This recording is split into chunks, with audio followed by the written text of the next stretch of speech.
What's up, guys? Normally I would post a video for New Music Friday talking about all the new stuff that's going to be coming out tomorrow, but I decided to take a break from that and just be a little candid and real and talk about mental health, which just seems appropriate after the passing of Trevor Strnad, who's the vocalist of the Black Dahlia murder, which has left the whole music industry hurting so bad right now. Just with every celebrity that's passed away, it's so unexpected. And there's been it's been a lot. There's been a lot of celebrities, a lot of musicians, a lot of friends and people that we know who have been struggling with mental health that we don't even know it's happening.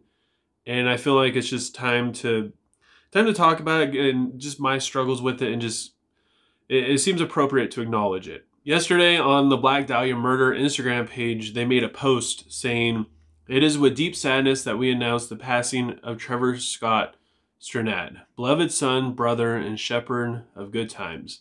He was loved by all that met him," which is, it's just amazing how many people, like people from different bands and celebrities and stuff, made comments and made their own posts just saying how big of an impact he had on their lives, which it amazes me because these are people that you wouldn't think would cross paths at all, or musicians who say that he influenced them, where you wouldn't expect that. It's just amazing how many people this guy actually impacted in their lives.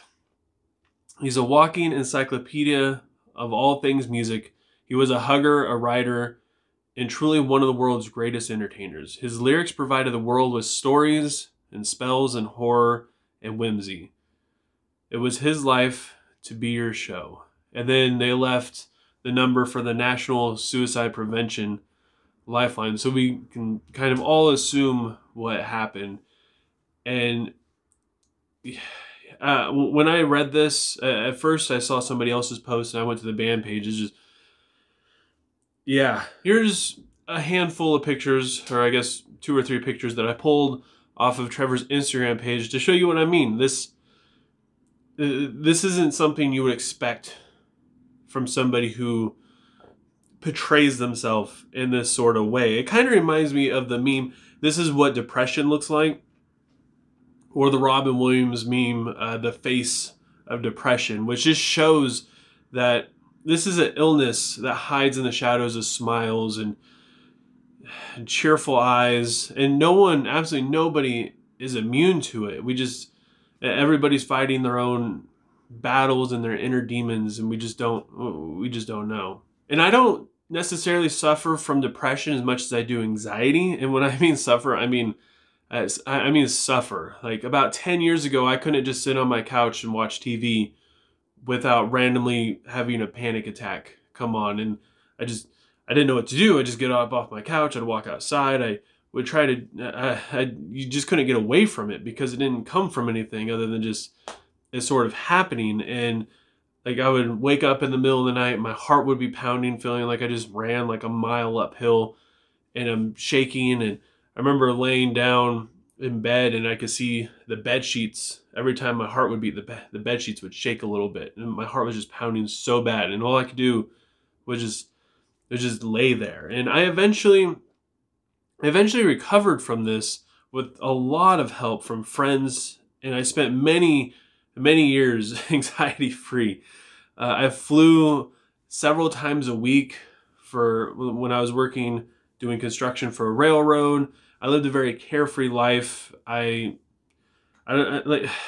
Anxiety was still there, but because I didn't let it control me, the volume that it was at, the voices in my head telling me I should be afraid of something, just weren't really as loud as they were. It was turned way down until about 2017, when I ended up developing some stomach issues and I had a panic attack at work.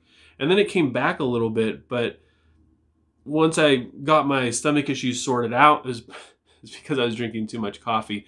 Once I got that sorted out and I was able to sit down and eat a meal without feeling like I was going to throw up, it helped me out a lot, and it made it easier to go back out to restaurants and stuff. But still, it came back, and it made me realize that this is something that you're never truly free from, no matter how long you go without it. And then the pandemic happened, and I didn't leave my house for maybe like 3 months other than going to the liquor store, and I just sat at home and I was on Facebook and seeing everybody be nasty to each other, either politically or talking about the coronavirus and masks and no masks, and people were just being so mean to each other. They were being so mean. I mean, it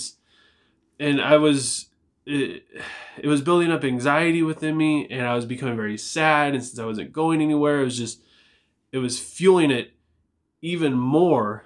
And like, other than going to a liquor store, I didn't really go anywhere. And I remember one time, once stuff was starting to open up again and you were able to go places, I wanted to go to Walmart, which is a mile and a half away from my house. I went and sat down in my car, and I put the keys in the ignition, and I just sat there in my driveway. And when I looked up out of my windshield, my vision got blurry, and my heart started pounding, my hands started sweating, and it felt terror. And I didn't even know why. I couldn't explain where it was coming from, why it was happening. I knew logically there's nothing to be afraid of. There's nothing for me to be freaking out about. It was completely unwarranted, but it didn't change the fact that I felt like I was standing at the edge of a cliff with like no safety harness or anything like that. And I felt like driving out of my driveway was jumping off of that cliff. It's literally what it felt like. And as you can imagine, this made it hard to go anywhere. It was very hard to get in my car or even have somebody else drive. Eventually I started to avoid the freeway, and then taking side roads became even harder as I would pull up to a stoplight when I would have cars surrounding me. That was very, very difficult. I didn't even realize that was a problem until it happened. And yeah, it just made it hard for me to want to leave the house. Like I even just going outside and standing in the backyard, there would be some level of anxiety there, especially if I was looking around and I was glued to my phone as a distraction, which makes things 10 times worse.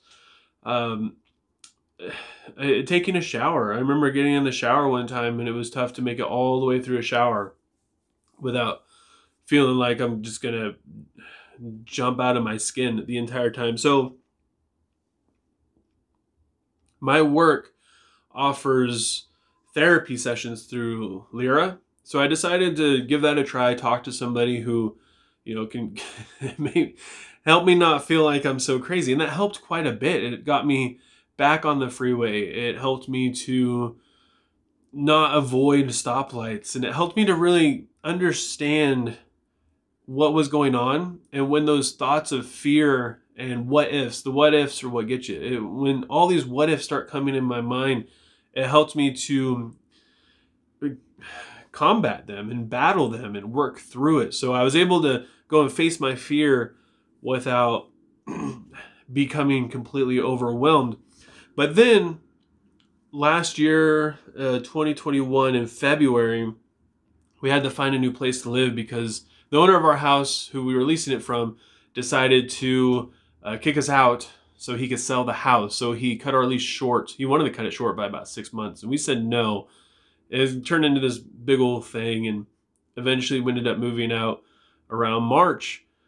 But that was that was a very hard time in my life. I had so much anxiety, and we had to drive about 45 minutes to sign the lease for the apartment that I'm currently in. And I made about 25 minutes into this drive, me and my wife, and then we had to pull off the side of the freeway, or off the side of the road, and take side roads because my anxiety was becoming so bad. And then the side roads we were taking, there was construction going on, and there was nothing else to do other than take the freeway. And we were 20 minutes away from the guy's house where we were going to go and sign the paperwork. And I sat on the side of the freeway. It probably took about another 2 hours to make it 20 more minutes. It was the biggest struggle of my entire life. But I eventually made it by calling a friend and having them distract me. We talked about anxiety like for 2 hours, man. I mean, we talked about, oh, try this, try that, try, and the more I focused on it, it just wouldn't go away. So eventually I was so tired, and I told him, I was like, can we talk about something else? And as soon as we started talking about something else, I was able to get on that freeway, and we were able to make it, and made it home the freeway the whole way. And it was, yeah, with the help of a friend, it made it a lot easier. And now it's been about a year, and I found a therapist last year who I've been seeing about every 2 weeks or so. Helped me out tremendously. Been doing cognitive therapy a lot and trying all kinds of different things other than taking like medication. Just I'm trying to stay away from that just because I've taken it in the past. I don't like the way it makes me feel. If it's something that you do and it works for you, then heck yeah, keep that going. Whatever worked for you, I encourage it so much. Freeways, stoplights are still a little hard for me, but they don't keep me up at night anymore. I don't sit on the couch having anxiety thinking about sitting at a stoplight or sitting at a freeway. And the depression side of this is the helplessness of it. When I felt like I mean, anxiety alone isn't that bad for me. It's okay about feeling anxious. You know, once you get out of that situation that's making you anxious, it's as long as you're not dwelling on it, it starts to go away. But when you feel like, or when the thought comes into my head, if I can't go anywhere, if I can't drive 15 minutes to hang out with my friends, 10 minutes to hang out with my friends, if I can't get on the freeway and drive to the beach, the depression really starts to sink in, because then you're like, what's the point in living anymore if I can't do that stuff? You know, I can't enjoy life. I can't, I'm not somebody that sits at home. I like to do these things, and this was impacting me a lot. And something as small as walking down the street can spiral your thoughts downward into ending your life, which was, that was a struggle that came against me very, very hard for months. And I know that people love me. I got a lot of friends. I have a lot of people reaching out. Like, I call my mom. My mom cares a lot about me. Talk to her. But this was something that I kept to myself just because it's embarrassing. I mean, the thought of ending your life is embarrassing, but also the thought of, like, everybody can go outside. Why can't you go outside? Why can't I go for a walk? Why can't I drive on the freeway? I've been doing it for 17 years. Why now? Like, it's just, yeah, it's really, it makes you feel very alone in this situation, for sure. But eventually I opened up and I took the steps to become vulnerable. And if it wasn't for my wife and my friends who I was able to be open and honest with, I don't know where I would be today. Like, they had no idea that I was suffering and going through this and having these thoughts. I'm very good at making people laugh. I'm very much the comedian, so it was easy for me to just throw that up and make people laugh at work or at a friend's house. But then when I go and sit in my car by myself, that weight just comes back over you. And it's just, the reality of I'm still struggling with this becomes very, very, it becomes very real. In fact, during a little bit after the pandemic, I was in a band that me and my friends started up. There was 3 of us, and we would practice at my friend's house who played the drums. And he lived like 20 something miles or 20 something minutes away from me.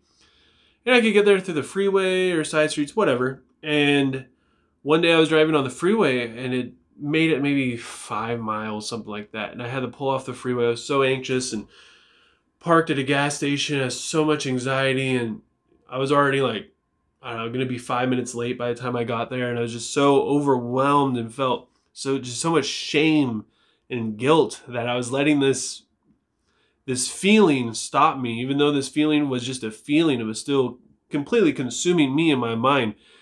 And I decided to call them and I'm just going to be honest. And I was like, hey, like, I'm not going to make it today. I'm struggling real bad. Yeah, I have a lot of anxiety. I don't know. I'm not going to be able to make it today. And they were so kind and very gentle with me. And I just felt the guilt and the shame just come right off of me. And with that, the anxiety went away as well. The anxiety and the depression went away. Not like a magic pill where it's like I felt 100% better. No, it was like I went from crying in my car, talking to my friends, to laughing and just feeling okay about life. And I drove home, and in fact, because of that conversation, I didn't miss another practice after that, because I felt, I don't know how else to explain. I just felt okay enough to be able to drive there. Whichever way I decided, it was all right. They were cool with me, you know, and they weren't awkward next time I showed up asking me, you know, like, how you doing, man? Like, you still going? You know, they treated me normal, which helped me out so much. I know I've been kind of rambling a lot and giving a lot of depth to this, but I just want to show you guys that you see me sit here 3 times a week very confidently telling you guys about music, and you don't see a shred of anxiety. In fact, if you go back to 2020 through 2021 and watch all of my videos, I seem very, very confident.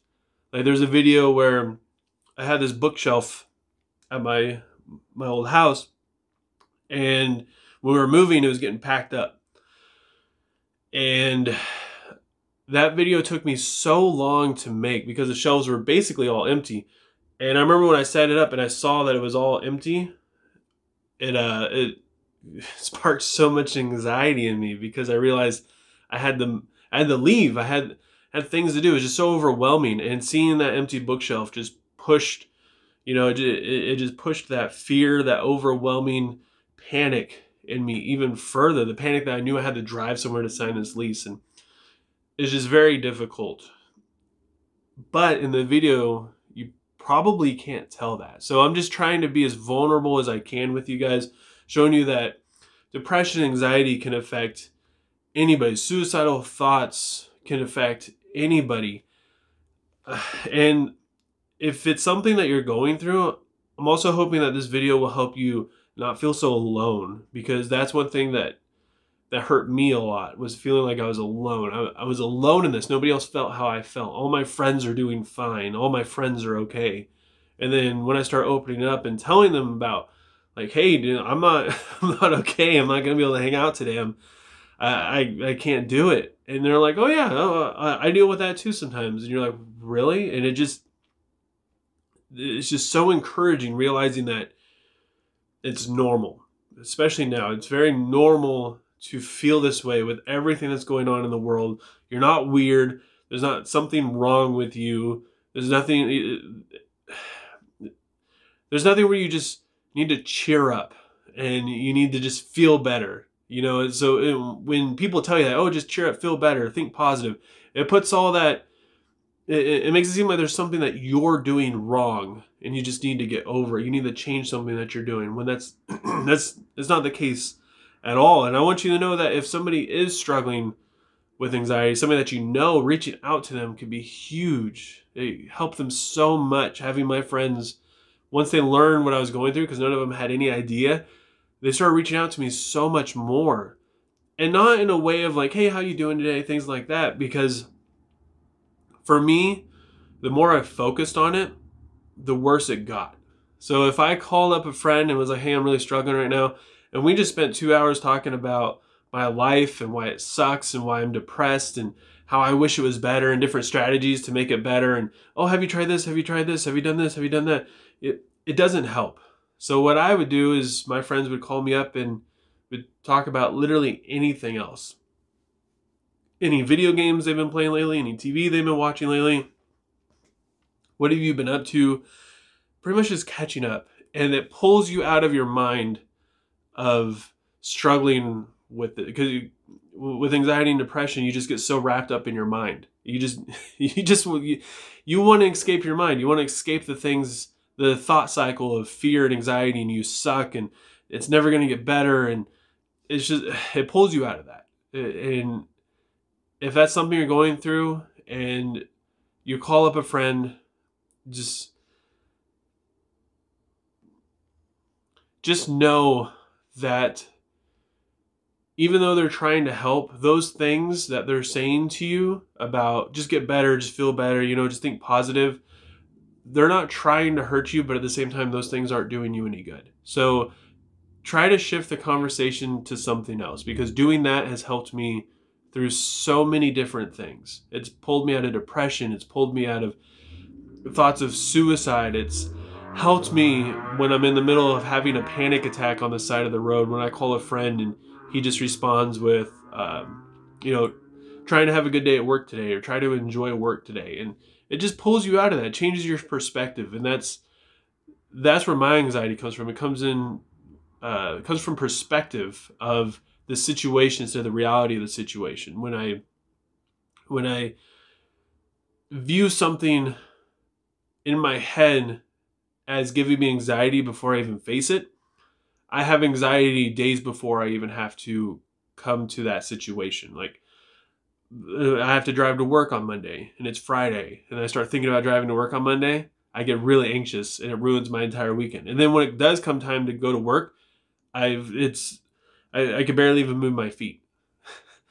But if I learn to just stay in the moment and not really think about it, especially in a negative kind of way, it's like, let's just I'm going to go see my friends at work. That's what I'm going to do. It helps me so much.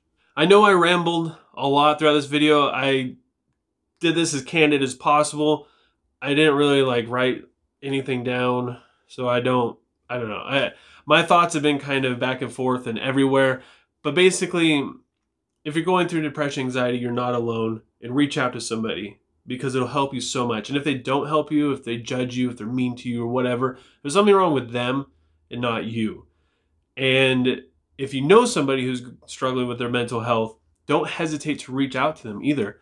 But don't do it in a I'm going to fix you kind of way. Do it in a friend, just be their friend. Just be their friend. See if they want to hang out. Ask them how their day is going. It does so much. And with this video, I hope that this vulnerability helps somebody today. I hope that it brings a little bit more light to mental health. It's such a big thing nowadays, but a lot of people still don't really understand it. Anybody could be suffering from it and you would never even know. And yeah, if you guys are struggling at all, most of you guys have my Instagram, or you can message me on here. Yeah, if you're struggling at all, just shoot me a message and I'll talk to you. Try my best to help, or give you any advice or whatever. So yeah, I hope you guys all have a good rest of your day or night, and I will talk to you guys next time.